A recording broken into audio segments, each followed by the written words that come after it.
Hey, what's up, everybody? This is Marseille, the property pastor, and I want to thank you so much for tuning into today's video. I got a special treat for you guys today. I got my main man, Mr. Z Garrison, who is a good friend of mine and is doing a fantastic job with his portfolio. He's a family man. He loves God. You know, he's really about the right things. And today we're going to talk a little bit about short-term rentals. And Z he's got a short-term rental down in Blue Ridge, Georgia. And I was so impressed by what he did that I went and bought one myself. So he's running me through that whole process. And Z, man, thank you so much for coming on the channel today. We want to talk a little bit about short-term rentals, talk a little bit about you, your story, your portfolio. It's because there's folks out there who they look at the, Brandon Turners of the world. They look at, the Kiyosakis of the world, and they're like, that can never be me. But then when they look at guys like us, they say, man, maybe this is actually possible. So we're going to show you guys today that it is possible. Z's going to tell you about his journey. And with that, man, Z, welcome to the show today. Welcome to the channel. Why don't you just give us a real brief introduction about who you are, your background, and how you got to this place? First, man, thank you for having me, man. Really appreciate this opportunity. And, from this, hoping that we could add value to everybody, right? A little bit about me. I'm from New Orleans. Grew up 20 minutes south of New Orleans. I'm 35. My background, I'm a mechanical engineer. I worked as a mechanical engineer for the last 10 years. And as of this past February, I just went full-time real estate.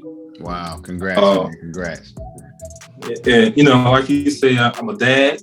I'm a husband. I have 2 young kids and I have a beautiful wife. Cool. Excellent, man. Excellent. Well, thanks for coming on again, man. It's really cool to see, so you've actually reached a goal that many of us have, and that's to be, to retire, to focus on short-term rentals. So tell us, or focus on your portfolio and not have to work that W-2 job. We have a lot in common. We're both engineers by trade, by degree. And that's one of the things that allowed us to link up. But then also we had the common bond of real estate investing. So I want to hear a little bit about your portfolio, man. First of all, what caused you to get started in real estate investing? You got a good job, good family, nice house, all this kind of stuff, kids, the whole nine, but you decided to start in real estate. So what was it that made you really want to take that leap to begin as an investor? I guess, I gotta take it way back a little bit. I guess from the middle school, high school level, I was exposed to the rehab side from my dad.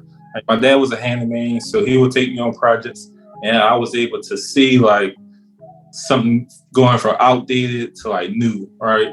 So I was able to see it. I felt comfortable seeing that process. Okay. And then fast forward, my wife, she had a townhome, and she ended up moving out that townhome. So we had to decide on if we were going to rent it out or we was going to sell it. And we decided to rent it out.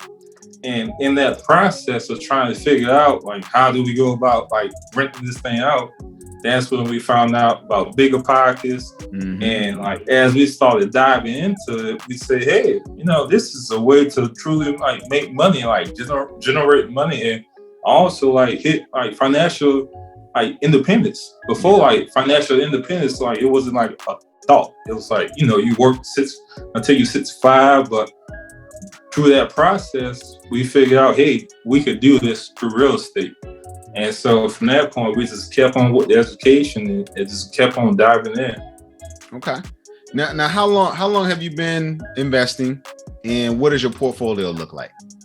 How many? So so right now we have 11 properties. 9 of them are single family, long-term rentals. One of them is a short-term rental. Our current primary home is a home that's going to be converted into a long-term rental once we move out. Got you. That's cool, man. So you said 11 total properties? Yeah. Okay, and so most of them are long-term, and now you've recently jumped into short-term. We're gonna spend some time talking about short-term. It's the hot topic of the day, and we want to like you talked about, we want to add value to people. So we want to kind of walk through that process. And how long did you say you've been investing? When did you get started? I know you had grown up kind of exposed, but when did you buy that first property? We bought our first one in 2018. Okay. We actually bought that one as a house hack. Like we bought our primary with the sole intent to move out after a year and convert that into like a rental property. Nice. And nice. we did that a couple of times. I mean, we used different methods: house hacking, birds, and so forth. So real quick, because everybody doesn't know house hacking burr. So just briefly explain those two things to the viewers real quick. So house hacking, there's multiple ways to do house hacking. One way to house hack is to like buy a house, live in it, and maybe rent out some of your rooms. Another way is to buy a house and maybe after a year or so, like move out and convert that into a rental property.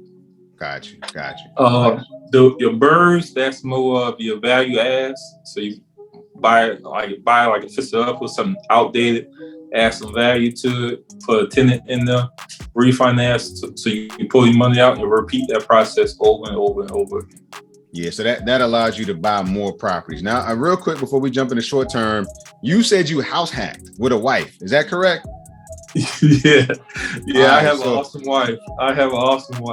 All right, so just so I'm understanding, because some people house hack and they do like a duplex or a triplex and they live in one side. But you said all your stuff was short term, was single family though. So that means when you rent out rooms in your single family house? No, it was more so that we was moving, right? We will buy something. We would buy something outdated. We will fix it up the best we can before we move into it, and then at that point we'll move out after a while. Okay, gotcha. Convert that to a rental. Convert it over. Okay. Yeah, I was gonna say, man, you got a serious wife. If she was, had somebody in the next room.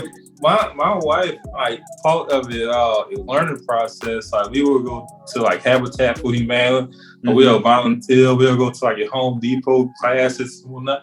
Like both of us were like learning together. Wow. Like she isn't like hands-on like I am. Like she has her passion. And I have my passion. But she was super supportive. That's awesome. And I think that's important. So if folks are out there trying to get started and your spouse is not on board, at least, in agreement with that dream, it makes it really hard. So it's a blessing that your wife not only said, yeah, babe, I believe in you, but she was kind of, really in the roll up her sleeves too. So it's not a one-man sport, y'all. It's important to kind of build that team out there. So that's really cool, man. And I want to jump into the whole short-term side. So fast forward, from 2018 to now, tell us what was it that really drew you to short-term rentals in the first place? Why did you switch over from long-term over to short-term? So I go like we started out, we say, hey, we're gonna buy like one house a year. Then we say we're gonna buy 2 houses a year, 3 houses, 4 houses a year. And then like we got to the point where, hey, this is moving kind of slow. Like what else could we do? Okay. It's a funny story. Like one day my wife, like she came in the living room and she was like, hey, we should do short-term rentals. And I was like, no, I don't think that's a good idea. Like the regulations and everything, like we're gonna buy a house and they're gonna change the rules on us. Right. But I went to Bigger Pockets annual conference and I sat down with some guys who already been in the game, right? They already bought 2 or 3 properties and they hit their retirement number. So I was like, oh, okay, so you actually could do this, right? Right. So after that point, I got some more education, YouTube videos, and there's a short-term shop book that came out, read it, got that information. And then I came home to my wife. I was like, hey, we should do short-term rentals. You was right. So basically, it's almost like buying one short-term rental is almost equal to buying like 11 or maybe like 13 single-family homes. So you said that one short-term rental is equal to like 10 or 11 long-term rentals. Break that down for us real quick. Yeah, like the last short-term rental that we just bought, like gross income might be anywhere from like 70K to like 90K, right? Okay. And that's one home. And there's so much advantage with that. Like with that house, we used a vacation loan, second home loan, and that was a 10% down payment. Okay. And at that time, like interest rates was like 3.1. So, I mean, you're just getting the bang for your buck in terms of like leveraging your money, right? And that's one unit that you have to manage. So it's like similar to you buying a large multifamily. Like you have all this income being generated from just one property versus, having like 30 or 20 properties trying to do the same thing. Right. Okay. So really being able to generate lots of additional income through just one property. And then also, I think what I heard you say was you can put a whole lot less down. So typically for those who are listening, maybe, you're trying to buy that first rental property and you have to put down 20%, right? So 20% down on a $100K house, you're looking at $20K down, or $200,000 house, you're looking at $40K down. That's before closing costs and all that kind of stuff. But with a short-term rental, you're able to put down a lot less. You said 10%, right? Yeah. So 10% allows you to buy a whole lot more house and you're making a whole lot more income. So yeah, I can definitely see why that would be advantageous. What are some of the things that cause a short-term rental and a long-term rental to differ? Like, when you look at the income is one piece, but what really separates running a short-term rental versus running a long-term rental? Because you've obviously got lots of experience long-term. So what's the I'm gonna hit on one more benefit right fast. Like your overall return on investment. Like your return on investment on the long-term rental might be like anywhere from like 10%, 15%. But usually when you're going after a short-term rental, you are aiming for higher numbers. From 20% to 40% to 6% if you're lucky. Right. So that's another huge benefit towards that. Okay. Now, in terms of, there's always some type of give and take, right? So if you are going to get higher returns, usually you got to do something for that. Mm-hmm. So for the short-term side is more, you have to be more hands-on, right? Okay. So like for my long-term rentals, I have a property manager. And she's awesome. She's managed all the operations, all the communication with the tenants and everything. She's running everything with the handyman. But for the short-term rentals, it's me. Right, everything's on me. All the communication is on me. All the reaching out to the handyman, to cleaners, everything is on me. Because in the short-term rental space, your cost to pay a property manager is anywhere from like 30% to 40% of your gross.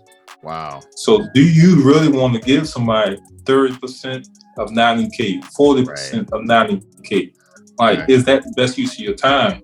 And especially in terms of how much time that you are committing to that work. So like in the whole week, I might spend anywhere from, 1 to 3 hours of actual work on that short-term rental. Okay. So can I justify paying somebody 30%, 40%? No, not. That's a pretty big hourly rate. Yeah. That person's got to have a whole lot of, they got to be, really, really bringing something to the table. Okay. So some people may look at that, right? And they're like, oh man, that, I don't want to manage my own property. Tell us a little bit about that process for you. So you've been dependent on a property manager, and now you've taken on this, the short-term portion of your business, but you're managing that yourself. What are some of the things that you have to do to actually manage that property? So, you got to take advantage of technology. You have to take advantage of cameras, smart locks, videos. You have to really create a business and have SOPs. Because 9 times out of 10, you're going to be really far away, right? Okay. So you have to have good communication and you have to try to automate everything. Okay. Well, your system is running the business and you are not running the business. You're only stepping in when something is abnormal, right? Okay. So, most of the time, my system should be talking to my guests. But if my guest asks something, that's out of the norm, that's when I step in. Okay. So how are you? So you mentioned a couple of things I want to unpack real quick. You mentioned being, I think, far away from the property, depending on technology. So where's your property at? Where's your short-term rental actually located at? It's 90 minutes north of Atlanta, so in Blue Ridge, Georgia, in the mountains. I never thought I'd buy anything in the mountains. And I just bought it because like the sole reason I bought it was just because it got me faster to my goal. My goal is financial freedom. And so that property gets me faster to my goal. So I'm willing to take that risk. Okay. So how do you go about finding, people to come stay at the property? Are you texting people? Are you putting up billboards? How do you find tenants for your short-term rental? No, everything's on Airbnb. So we list it on Airbnb, and we make sure we try to be the best in the market. We try to stand out. Like we look at our competition. Like I'm constantly looking at my competition and try to see how can I be better than it. Got you. So you depend on technology. You've got smart locks. You're really dependent on your cameras and automation through platforms and things of that nature. What have you found to be the most difficult part of operating a short-term rental business? I mean, it's a mindset thing. It's a mindset thing for anybody, because you have to trust that you have the right people going work on your house, like from your cleaners to your handyman to even your guests coming in. So you have to be comfortable with that level of risk. And also you have to vet people out to know who's coming to your house. Right. And just from even if you do the best job on earth, right, mistakes still will happen. And you have to be ready and capable and not putting your emotions in it to handle those mistakes. Right. So just like staying in that mindset of, hey, everything is going to work out. Okay.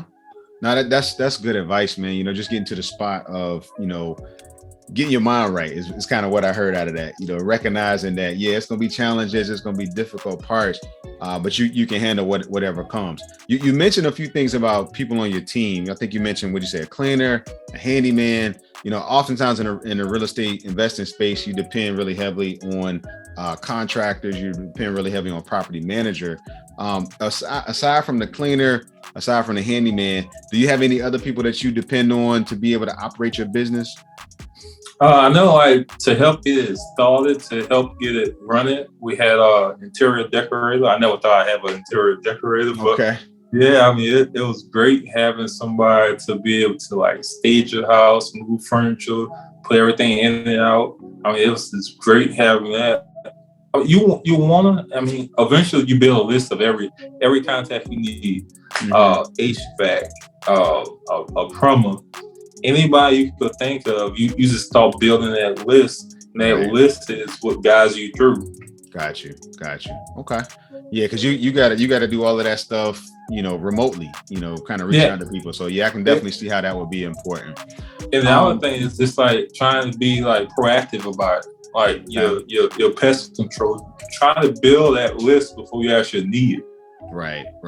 And would you say, I mean, I know for me, like if I go and look for Airbnb, I'm looking for, great reviews. I'm looking for, good, the bedding's got to be top notch, got to be top, stocked well. So was it a big shift for you kind of going from this whole concept of long-term rentals to making sure you had good value in the property and things that were going to last a long time, to now you're trying to actually be best of the best? You're trying to be eye-popping. What was that transition like for you as you shifted over to focus on the basically like the hospitality side?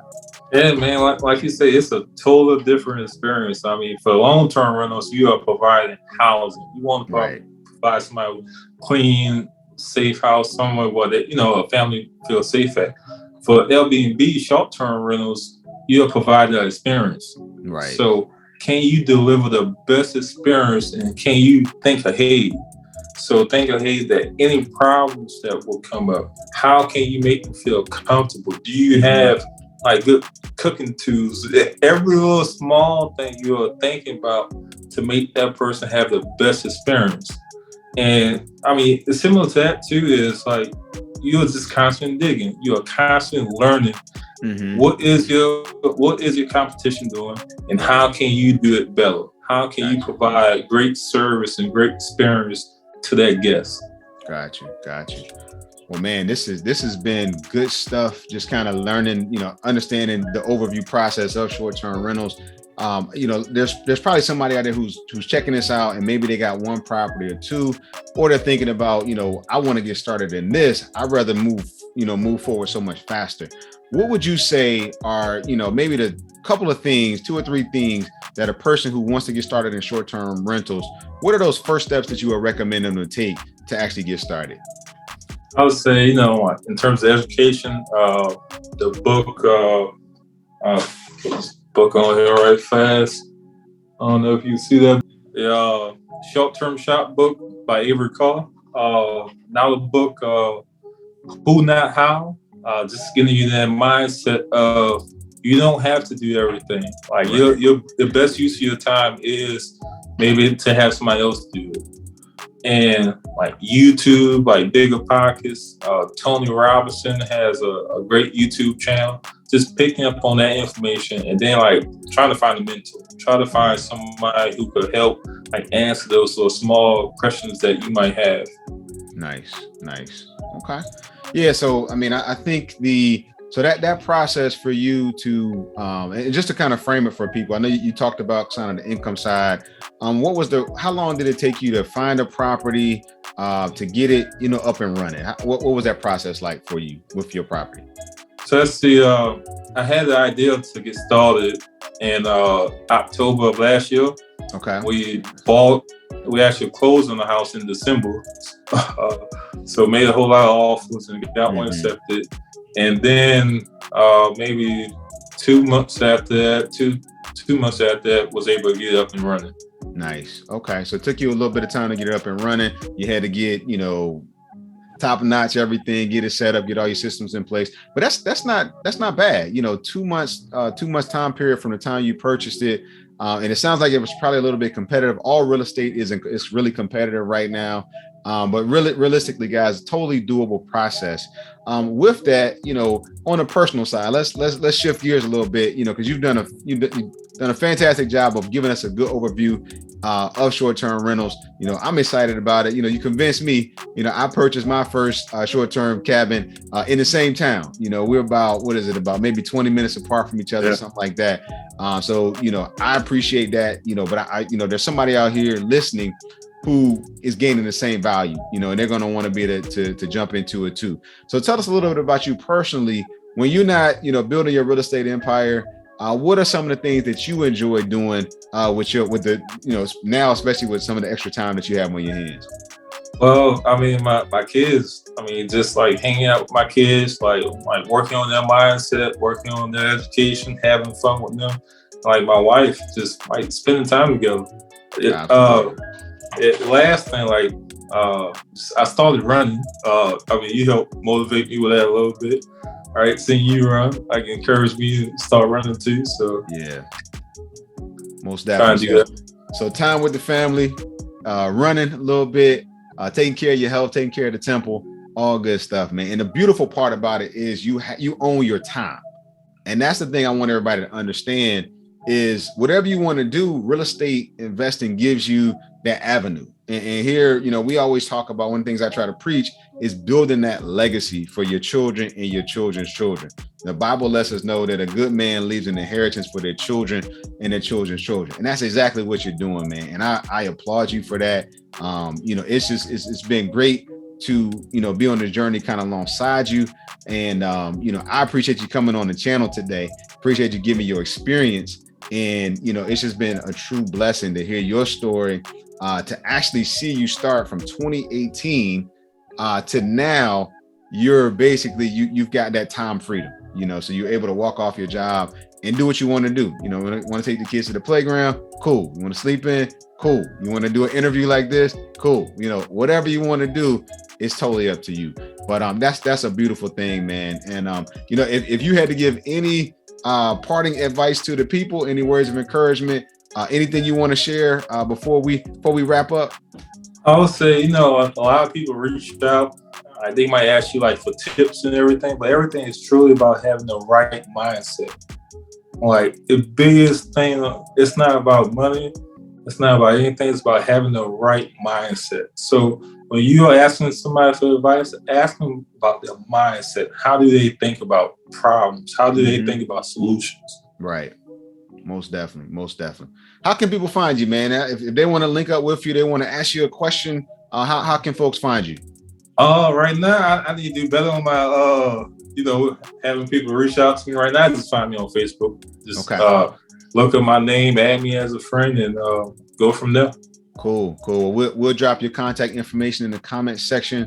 As my custom is on the channel, I always like to end in prayer. So we're going to pray with you guys real quick before we close up the interview.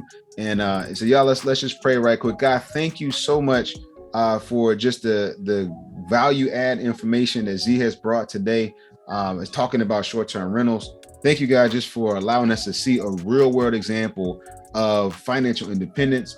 Lord, thank you, God, for what you've allowed him to do. And thank you, God, for bringing him and allowing us to cross paths, God. I pray for the person who's listening or watching this video, Lord, that they have been encouraged. I pray that they would be able to step forward, God. We talked about mindset. We talked about, having faith, God. I pray, Lord, that they would know that it is possible through you, God, because all things are possible through Christ. We thank you. We bless you. We honor you in Jesus' name. Amen. Amen. Well, brother, thank you so much for hanging out with us today. Thank y'all for tuning in to the video. Again, make sure you subscribe to the channel. If you have valued this content, hit that like button, hit that share button, because we want to get the message out to everybody to let them know that it is possible to build that legacy through real estate investing. Z, thanks again, man. Love you, brother. And we'll be talking again soon. All right, man. Thank you. Yeah, absolutely. All right.